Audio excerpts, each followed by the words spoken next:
اسے مزید سمجھنے کے لیے ایک تمثیل پر غور کرتے ہیں جو یسوع مسیح نے پیش کی۔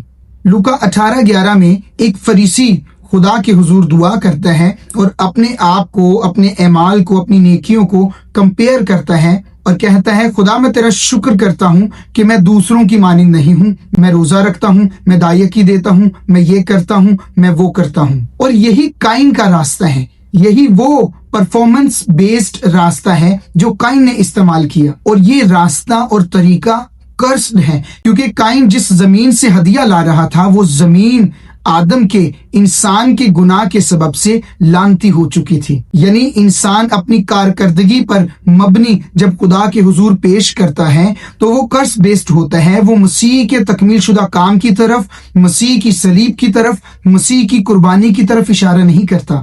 لوکا 18:13 میں دوسرا شخص جب دعا کرتا ہے جو گناہ گار ہوتا ہے، وہ کہتا ہے اے خدا مجھ پر رحم کر۔ اور لوکا 18:14 میں یسوع کہتے ہیں کہ یہ شخص راست باز ٹھہرا۔ تاہم یہ کہانی دو قربانیوں کے بارے میں نہیں ہے، یہ ان دونوں کے بھروسے، ایمان، یقین کے بارے میں ہے۔ ایک کہتا ہے میں کافی ہوں، دوسرا کہتا ہے خدا میرے لیے مہیا کرے گا۔ کیونکہ حابل نے جو قربانی پیش کی، گو کہ وہ جانتا نہیں تھا کہ اس کا مطلب کیا ہے، تو بھی وہ یہ ظاہر کر رہا تھا کہ خدا میرے لیے برہ مہیا کرے گا، خدا میرے لیے قربانی مہیا کرے گا، اور خدا مجھے راست بازی کے لباس سے ملبس کرے گا۔ اور افسیوں 2:8-9 میں یہی لکھا ہے کہ ہمیں ایمان کے وسیلہ سے فضل ہی سے نجات ملی ہے، یہ ہمارے اعمال سے نہیں ہے، یہ خدا کی بخشش ہے، گفٹ آف گاڈ ہے۔ قائن نے اپنی کوشش پر بھروسہ کیا اور حابل نے خدا کے فضل پر۔ اب ایک سوال باقی ہے، اور وہ یہ ہے کہ آپ کس طریقے سے، کس راستے سے اور کس دل کے ساتھ خدا کے سامنے آتے ہیں؟ اپنی نیکی کے ساتھ، اپنے کسی اچھے کام کے ساتھ، اپنی کامیابی کے ساتھ، کس طرح سے خدا کے پاس آتے ہیں؟ مسیح کی صلیب نے آپ کو اور مجھے اور ان سب لوگوں کو جو مسیح پر ایمان نہیں رکھتے یہ حق دیا ہے کہ آپ جیسے بھی ہیں ویسے ہی اس کے پاس آ سکتے ہیں، اور وہ آپ کو پاک اور راست باز بنانے کے قابل ہے۔ آپ کو اس کے لائق ہونے کی ضرورت نہیں ہے، آپ جیسے بھی ہیں آپ آ جائیں، وہ آپ کو اپنے لائق بنائے گا۔ کسی نے بڑی اچھی مثال دی کہ اگر آپ نے جسمانی اعتبار سے پاک اور صاف ہونا ہے تو آپ یہ نہیں کہتے کہ اس سے پہلے کہ میں نہا لوں، نہا کر صاف ہو جاؤں، میں اپنے پاؤں کو دھو لیتا ہوں تاکہ نہا سکوں۔ بالکل اسی طرح آپ کو خدا کے پاس آنے کے لیے اپنے آپ کو صاف کرنے کی ضرورت نہیں ہے۔ جب آپ اس کے بہتے فضل کے چشمہ کے پاس آئیں گے اور نہائیں گے، وہ آپ کو دھو دے گا، وہ آپ کو پاک کرے گا۔ یہ آپ کی ذمہ داری نہیں ہے کہ آپ خود کو پاک کریں، یہ خدا کا کام ہے، یہ پاک روح کا کام ہے کہ آپ کو پاک بنائے۔ اور یہی حابل نے کیا، یہی حابل کا ایمان تھا، اور یہی قائن نے نہیں کیا، اور یہی قائن کا ایمان نہیں تھا۔ اور یہی وجہ تھی کہ خدا نے قائن کی قربانی کو اپریشیٹ نہیں کیا، اس کو قبول نہیں کیا، اور حابل کی قربانی کو قبول کیا، کیونکہ خدا کا طریقہ یہ ہے کہ میں انسان کو پاک کرتا ہوں، راست باز کرتا ہوں اور اپنے قابل بناتا ہوں۔